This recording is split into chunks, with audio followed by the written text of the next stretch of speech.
Ano nga ba ang shaking table? Kung sakaling ilagay natin yung bahay mo sa isang shaking table, papasabay ito? Kung sakaling dumating ang mga paglindol? Matibay kaya ito? Abangan niyo yan.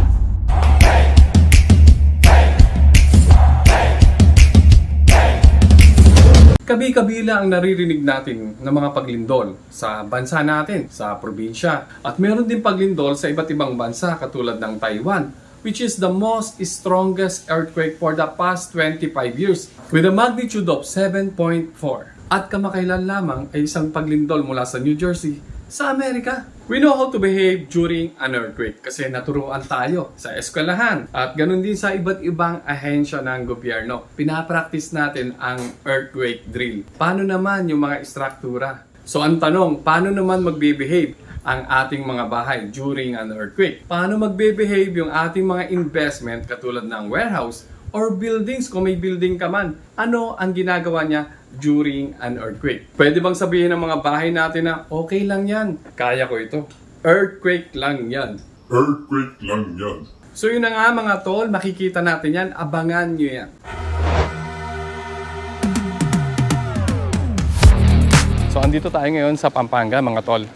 At nakakatuwa, kabahagi tayo sa first ever destructive earthquake test na gagawin para sa AAC Blocks. Ayan, abangan niyo yan mga tol ha. You will have a knowledge about AAC kasi sometimes maraming tanong. Walang rebars, walang bakal. Paano yun matibay? Diba? Yun ang karaniwang tanong eh. That's why we are subjecting AAC per se. Hindi lang basta Starken, but the AAC technology in this kind of test. So that the ordinary Filipino na magkapagawa ng bahay ay magkaroon pa ng peace of mind. That their house are designed and can sustain such extreme conditions. Para saan nga ba ang shaking table? Ang shaking table ay para sa testing purposes na i-design ng mga engineers. So para gayahin ang seismic wave na ginawa ng mga lindol at i-verify ng mga inhinyero ang katatagan at kaligtasan ng kanilang mga istruktura. What is the importance of doing the test for masonry? Before, the only subject for test are structural frame. The beams, the columns. Yeah. But apparently, nowadays, for example, the earthquake struck a building and then the masonry fell inside. So the building will no longer be used. For example, that is a hospital. So wala na, hindi na magagamit yung hospital. So kailangan ngayon talaga tinetest yung mga architectural finishes inside the building so that the building will be safer even after an earthquake. Kasi syempre, mga hospital, merong mga dadaling mga pasyente dyan eh. So paano kung yung hospital mismo ay apektado ng earthquake, yung mga walls, nagbagsakan. So hindi na magagamit ang mga doktor.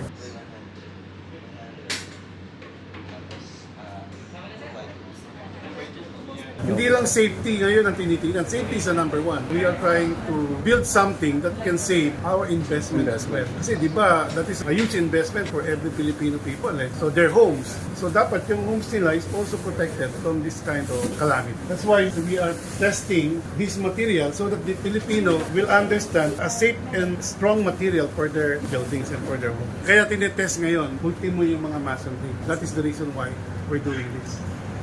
The machine in UP can only do XY, but this machine from Poland, the earthquake machine, can do XYZ. Three direction. XYZ. The cyclic movement of earthquake right now is not only horizontal, there's also vertical movement. Yeah. That earthquake was discovered during Los Angeles earthquake. Remember that the skyway of LA, lahat nagbumagsak. It's because of the upper movement, the Z movement. And that is the most destructive movement. So meron tayong shaking table sa Pilipinas na two-dimensional, which is the X and Y. Meron tayo sa UP na two-dimensional lang. Pero yung gagamitin natin mga tol ay merong three-dimensional. So bali may X, Y, and Z. So ibig sabihin, meron tayong X and Y movement with the Z movement. Yung mga pag-angat. Kasi pag minsan, pinapalundag ng lindol yung ating mga istruktura. We will subject the specimen to all of the X, Y, and Z cyclic movement. By the way, this specimen is designed that as if this wall is constructed on a high-rise building on the 30th floor where the maximum earthquake intensity can be felt. Three successive OS2 na earthquakes, yung isa Japan earthquake. Wow!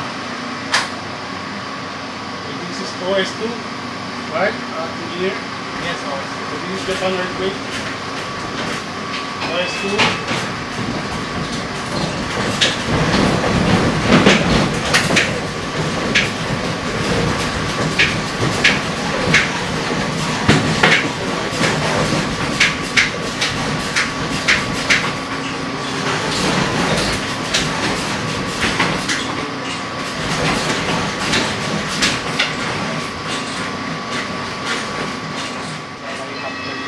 Mataas tayo sa range. So this is the next round.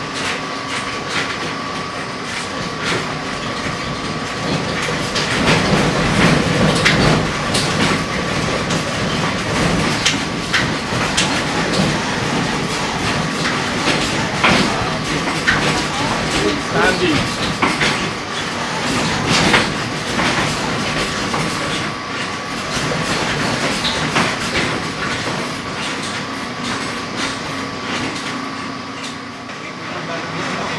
So one more. One more go.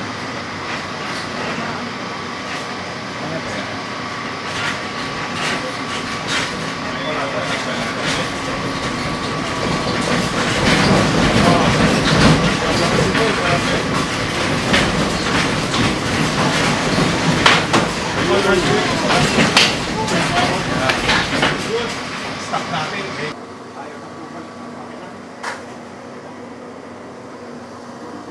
So this is supposedly most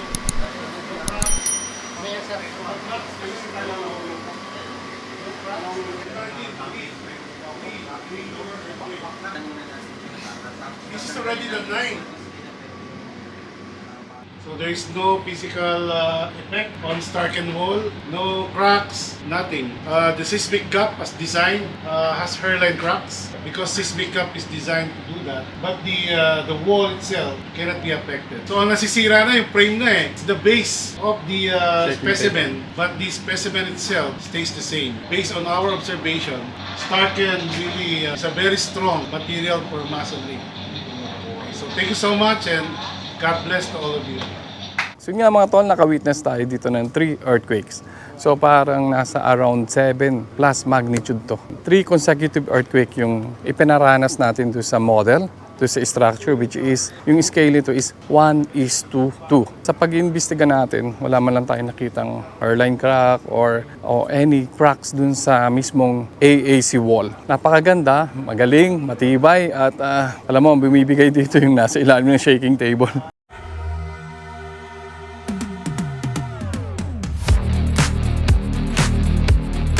Maraming salamat nga po pala sa mga nanood at maraming salamat sa oras. I hope nakapagbigay ng information ang video na to. At kung nagustuhan nyo po, baka naman po pwede makahingi ng 5,000 likes. Again, maraming salamat. Hanggang sa susunod na video natin na. Ingat!